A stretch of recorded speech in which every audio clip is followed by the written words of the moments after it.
నిజామాబాద్ జిల్లా ఎడపల్లి మండలం పోచారం గ్రామంలో అకాల వర్షం కారణంగా దెబ్బతిన్న వరి పంటను ఎంపీ ధర్మపురి అరవింద్ పరిశీలించారు. ఈ సందర్భంగా అరవింద్ మాట్లాడుతూ కాంగ్రెస్ నాయకులు ఓ ప్రణాళిక లేకుండా ఎన్నికల్లో వివిధ పథకాలు ప్రవేశపెట్టడం తప్ప వాటి వల్ల ఎవరికీ లబ్ధి జరగడం లేదని, అవి సరైన పద్ధతిలో అమలు చేస్తే ఆలోచన రాష్ట్ర ప్రభుత్వానికి లేదని తెలిపారు. గత ప్రభుత్వమైనా ఇప్పుడున్న ప్రభుత్వమైనా రైతుల సమస్యలను పరిష్కారం చేయడంలో స్పందన కరువైందని తెలిపారు. తక్షణమే రాష్ట్ర ప్రభుత్వం నష్టపోయిన రైతులకు ఎకరానికి 25,000 రూపాయల ఆర్థిక సాయం చేయాలని ఈ సందర్భంగా వారు హెచ్చరించారు.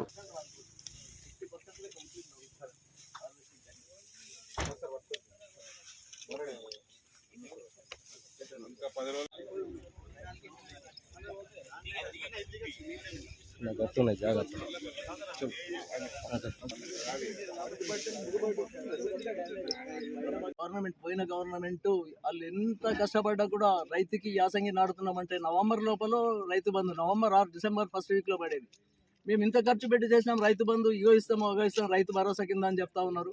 ఇప్పటి వరకు కూడా 3 ఎకరాల వరకే పడింది. ఇప్పటికీ 2-3 రోజులు అయితే 10 రోజుల్లో కోతకు వస్తుంది. కోతకు వచ్చిన తర్వాత రైతు బంధు ఇచ్చి ఏం లాభం ఏంది? ఎడపల్లి మండల్, నా పేరు జక్కు పూశెట్టి. అయితే మేము ప్రతి సంవత్సరం వ్యవసాయం చేసినట్టే ఈసారి కూడా వ్యవసాయం చేస్తే అప్పుడేమో ఎలక్షన్కు ముందు బీభత్సమైన వర్షం, గాలి వలన పోళ్ళు పడిపోయి అట్లా లేట్ అయ్యి అట్లా కొంచెం నష్టపోయినాం. ఇప్పుడు ఈ గాలి దుమారం ఈ వర్షం వలన ఇప్పుడు నష్టపోతున్నాం. ప్రతిసారి ఇదే నష్టంలోనే ఉంటున్నాం.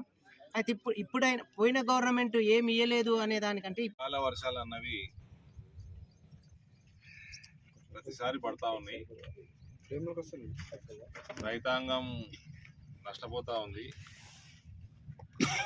పోయిన ప్రభుత్వం ఏమో ఎన్నడూ రైతాంగాన్ని పట్టించుకోలేదు. జాతీయ స్థాయిలో పంట బీమా, ఫసల్ బీమా పథకం ఉన్నా కూడా దాదాపు 90% రాష్ట్రాలకు కూడా ఇంప్లిమెంటేషన్ ఉన్నా తెలంగాణలో రైతాంగాన్ని పట్టించుకోవడం వల్ల, కేసీఆర్ ప్రభుత్వం నిర్లక్ష్యం వల్ల ఇక్కడ ఫసల్ బీమా లేకుండా పోయింది. ఈ ప్రభుత్వం వచ్చి కూడా 4 నెలలు దాటింది. వీళ్ళు కూడా ఫసల్ బీమా పెడతామన్నారు కానీ ఏలటి వరకు దాన్ని ఇంప్లిమెంట్ చేయలేదు. ఫసల్ బీమా ఉంటే ఇటువంటి ప్రకృతి వైపరీత్యమైనప్పుడు కనీసం పెట్టుబడి డబ్బులన్నా వస్తాయి. ఇప్పుడు వరికి ఒక 25-30 వేలు అవుతుంది అన్న. హార్వెస్టింగ్కి పెట్టుబడి అయితే 25,000 అవుతుంది, 25,000 అవుతుంది. దెబ్బతిన్నటువంటి పంట పొలాలను పరిశీలించడానికి రావడం జరిగింది. ముఖ్యంగా రైతాంగం అంతా ఎంత బాధలో ఉన్నారు, ఏ రకంగా ఇబ్బంది పడుతున్నారు అనే దాని మీద స్వయంగా చూడడానికి రావడం జరిగింది. ఈ ప్రాంతం మీద ప్రకృతికి, భగవంతుడికి ఏ విధంగా కన్నెర చేస్తూ ఉన్నారో కానీ గత నవంబర్ 20 నాడు విపరీతమైన గాలులతోటి మీకు ఉన్నటువంటి కరెంటు స్తంభాలు, కరెంటు లేక వారం రోజులు 10 రోజులు కరెంటు లేక ఇబ్బంది పడేటువంటి విషయం.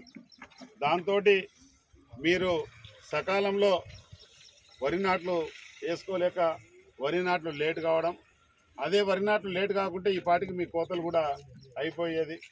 ఈ వడగళ్ళ వాన దెబ్బ అనేది తగిలేది కాదు. భగవంతుడు ఏ రకమైనటువంటి శాపం నిర్ణయిస్తున్నాడు కానీ ఈరోజు ఉన్నటువంటి, ఆనాడు ఉన్నటువంటి ప్రభుత్వం ఆ రోజు ఆ రకంగా పట్టించుకోలేదు. ఈనాడు ఉన్నటువంటి ప్రభుత్వం కూడా తక్షణమే ఒక ఎకరాకు రైతు 30,000 రూపాయలు పెట్టుబడి పెట్టుకొని బాధపడుతున్న సందర్భంలో ప్రభుత్వం కూడా ఇంకా చొరవ చూపడం లేదు. ప్రభుత్వాన్ని కూడా డిమాండ్ చేయడానికి కూడా రావడం జరిగింది. ఎంపీ గారు ఇప్పుడు మనందరినీ కూడా ఉద్దేశించి మాట్లాడతారని చెప్పేసి తెలియజేస్తాను. మరిన్ని అప్డేట్స్ కోసం మా ఛానల్ని సబ్స్క్రైబ్ చేయండి.